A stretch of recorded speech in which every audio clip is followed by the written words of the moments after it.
she was successful as she wanted to be. That's the impression I got. Mm.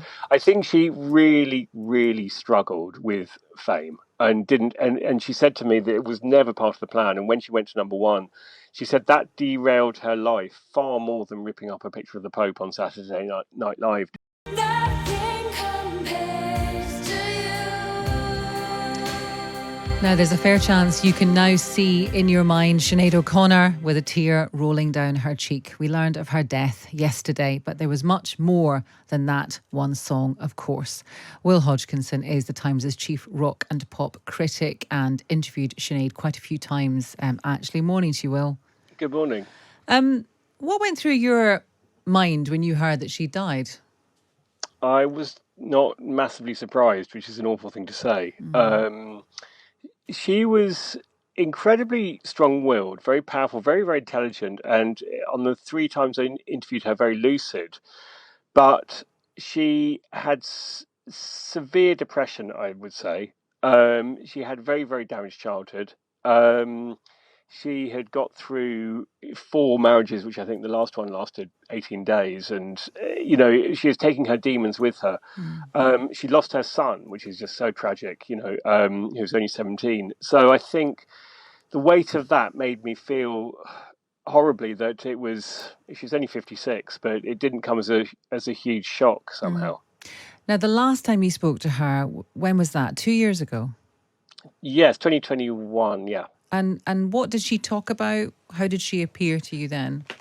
She was fascinating because, first of all, she was wearing a hijab. She was smoking profusely, and she was announcing, at the end of the interview, she's going to get extremely drunk, which is, kind of strange yes. confusion there of influences. But she was very, very bright. I mean, she was talking a lot about Nothing Compares to You, and she said that Prince, who had died a few years previously and was pretty much lionized, she said as far as she was concerned, he was absolutely awful. He tried to.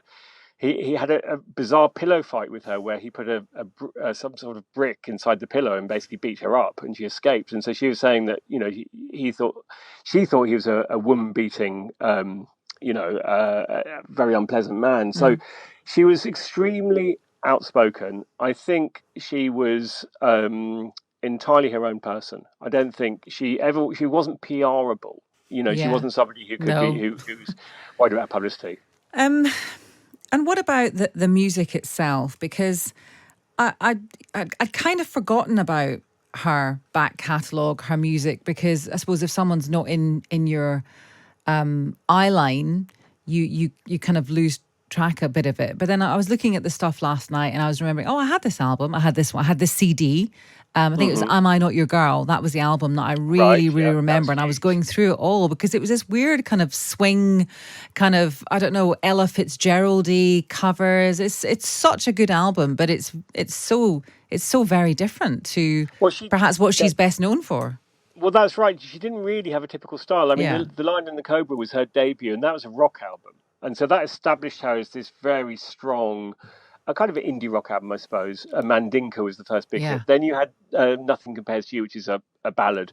But she went her own way so much. I mean, she made an album of Rastafarian folk songs when she was, she became Rastafarian for a while. She made an album of devotional music when she joined a fairly obscure sect of the Catholic Church.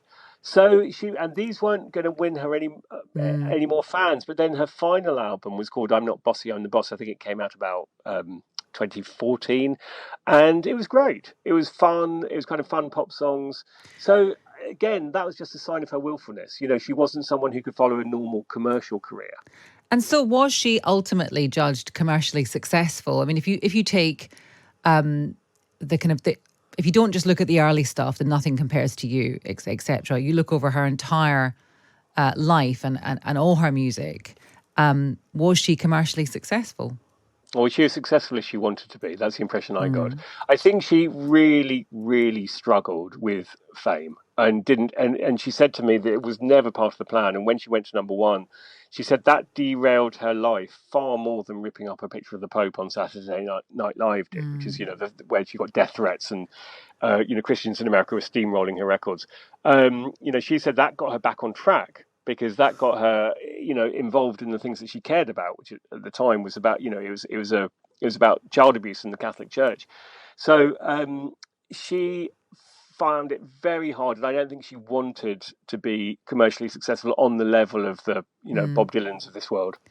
So interesting, Will. Thank you very much for that. That's Will Hodgkinson. He is the Times' chief rock and pop critic who interviewed Sinead O'Connor quite a few times. Of course, I'm sure you know by now that she's died at the age of 56. And if you have a particular Sinead O'Connor track, because yesterday the thing on social media, of course, was everyone was saying, what about this? There's something called Three Babies. People were talking about so many different tracks. There was something that she did with... oh my God, I've forgotten his name now. The man from the Fun Boy 3 who died recently, Terry, can't remember his second name, how terrible of me, but there was an amazing ballad that he did, that they did together. Terry Hall, that's it, thank you very much. And people just nominating all their different ones. I had this one that I've nominated, hopefully we'll hear at some point. It's called Success Has Made a Failure of Our Home, which sounds mad, but it's such a beautiful, big orchestral number, and I hope we can play that later. Well, I think we were going to talk about it again after 8 o'clock. So, yeah, if you do have a suggestion, we can maybe put together a few of them. Just hearing that, it's amazing how she's often clearly looking for answers, wasn't she? Yes. She did a Rastafarian album, she's a Catholic, she's Islam. Yeah. There's a great interview she did with the deputy editor of The Sun that's in the paper, referencing it, where she said she walked around, she needed a 10-second delay on everything she said, because she's always saying what she thinks, looking for answers, and not always coming up with the ones that people might find palatable, which you can imagine as well. Yes, absolutely.